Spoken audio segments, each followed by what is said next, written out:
На полях Международного экономического форума говорили об инвестициях в абхазскую экономику, о том, какие деньги Российская Федерация будет вкладывать в развитие дорожной инфраструктуры Абхазии. Более подробно об этих проектах поговорим с главой УКС Тимиром Гамисони. Начнем с форума, который прошел на днях в Абхазии, Международный экономический форум, и там в том числе речь шла об инвестициях, о поддержке абхазской экономики и вложениях в транспортную инфраструктуру. Расскажите, пожалуйста, какие работы предполагаются и какие работы уже идут в рамках вот этой поддержки? Да, действительно, в этом году в очередной раз, по инициативе Петра Зурабовича со стороны Российской Федерации была оказана помощь в размере 1 миллиарда рублей на реализацию мероприятий дорожной инфраструктуры. На текущий момент отобраны наиболее приоритетные направления. В этой части 21 мероприятие мы планируем реализовать в 2026 году. На сегодняшний день управлением капитального строительства ведутся работы по составлению проектно-сметной документации. И ориентировочно в июле месяце эта программа будет начинать реализовываться до конца текущего года, аналогично той программе, которая была в прошлом году.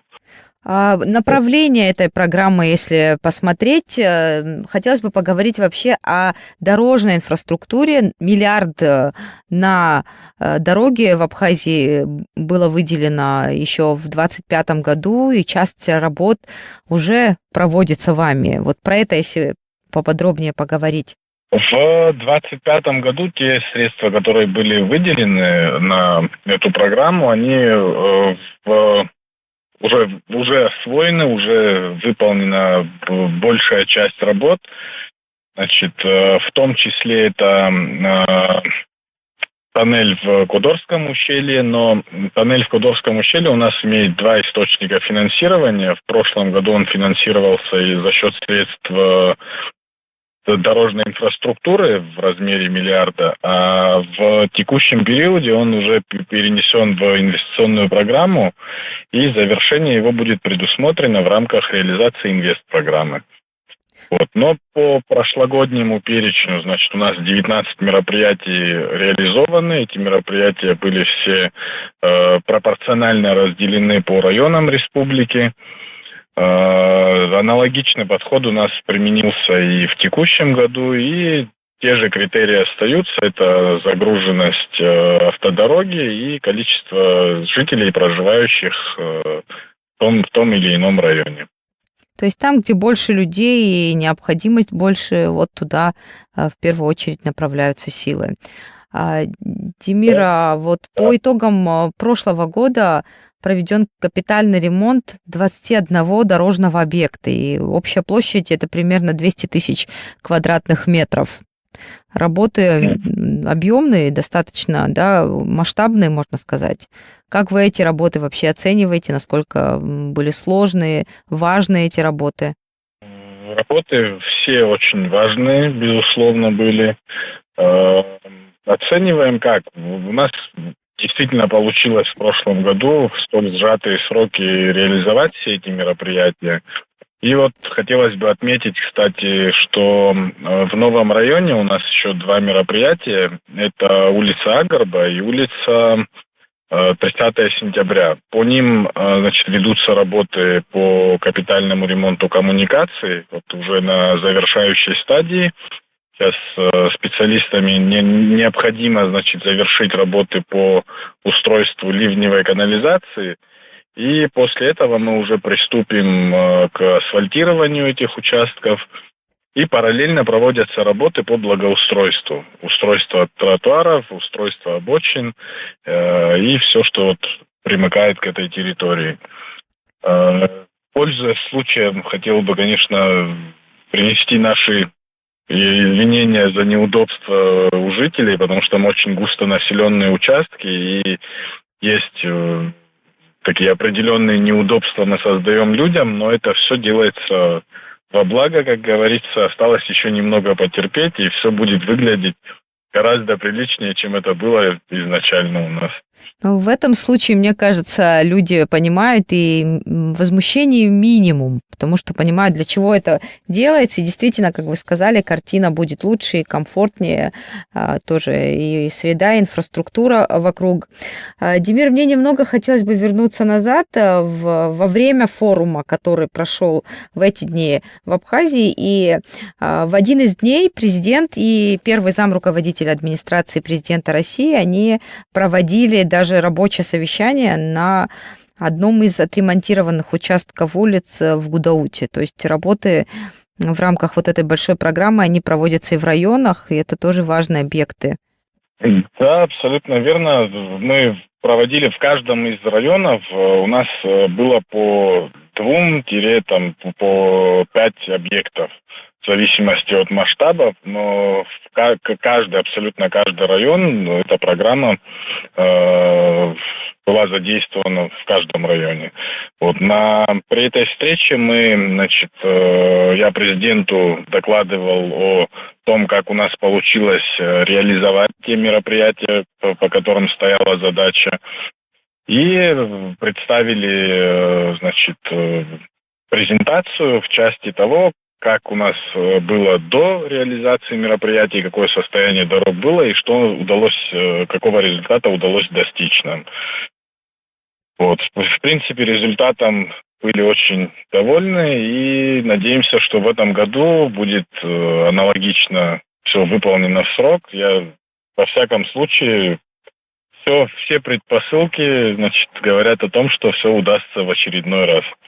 И хотелось бы поговорить о задачах, да, сейчас пока параметры, где, в каких районах, какие участки дорог будут ремонтироваться, это пока на стадии обсуждения и утверждения, и сметы готовятся, и проекты рассматриваются. Я понимаю, что немного рано, да, забегать. Предварительный список уже сформирован. Сейчас по итогам прохождения проектно-сметной документации в экспертизе в городе Сочи мы уже будем знать точные лимиты финансирования на каждый объект и уже из этого исходить, финальные цифры расставлять.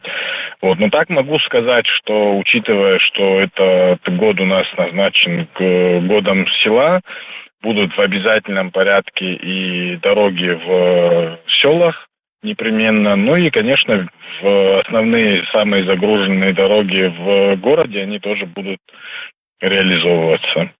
Все остальные подробности мы уже сможем озвучить по итогам прохождения сметной документации в экспертизе. Да, это что касается дорог, а строительства, ремонтной работы, других объектов инфраструктуры. Какие предполагаются еще крупные строительства в этом году? Что уже можно наверняка сказать? Или тоже какие-то, может быть, стадии, пока обсуждения проходят, какие-то серьезные проекты? В этом году у нас, предусмотрено продолжение тех мероприятий, которые были начаты в 2025 году. Из крупных это детская больница, по которой у нас стоит срок реализации. Ввиду того, что были какие-то определенные задержки в части проектирования, прохождения экспертизы. Срок сдачи был, озвучен на июнь 2027 года с учетом полного, комплекта выполнения работ, в том числе поставки медицинского оборудования. Также из крупных объектов в текущем году будут начаты работы по капитальному ремонту музыкального училища в городе Сухум. Это, новый объект, который будет включен в инвестиционную программу. На текущий момент уже, разработана проектно-сметная документация и направлена в экспертизу. То есть у нас, по сути, вся работа в текущий период, она связана с планированием и подготовкой проектно-сметной документации. И полная реализация уже работ, она будет где-то к июню месяцу развернута в полном масштабе. Ну, сейчас пока идет доработка тех проектов, которые были в 2025 году утверждены, и такой задел на будущее идет. Новая программа. Да, абсолютно верно. Абсолютно верно. В общем-то, можем подводить итоги, Демира. Вот самое сложное, какой проект, может быть, для вас представлял большую сложность, но справились? Какой бы вы выделили из этих проектов? Ну, самым важным проектом у нас является строительство детской больницы, а вот самыми сложными объектами являются объекты предыдущих периодов, по которым я считаю своим долгом в обязательном порядке завершить работу. У нас есть и долгострой, и, старые объекты, которые не введены в эксплуатацию. В этой части вот мы для себя сейчас поставили в обязательном приоритете завершение этих мероприятий.